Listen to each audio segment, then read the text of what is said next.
With the newest version of iOS, Apple has made changes to the options apps can provide when asking permission to use your location. I'm Jessica from techboomers.com, and in this video, I'll be showing you how to change location tracking settings for apps on iOS. Now let's get started. To begin, open your Settings app. Scroll down and select Privacy. Now tap Location Services. Here, you should see a list of all apps you've downloaded to your device along with their current location data permission level: always, while using, ask, or never. You can set these permissions on a by app basis. To change the location permissions for an app, tap the name of the app, then select when you would like to allow the app to access your location: always, while using the app, ask next time, meaning the app will ask permission each time you use it, or never.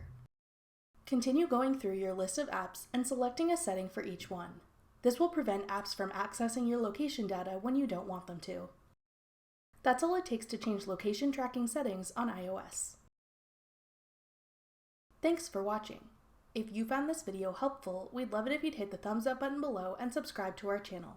We put up great new tech tutorials like this one twice a week, every Tuesday and Thursday.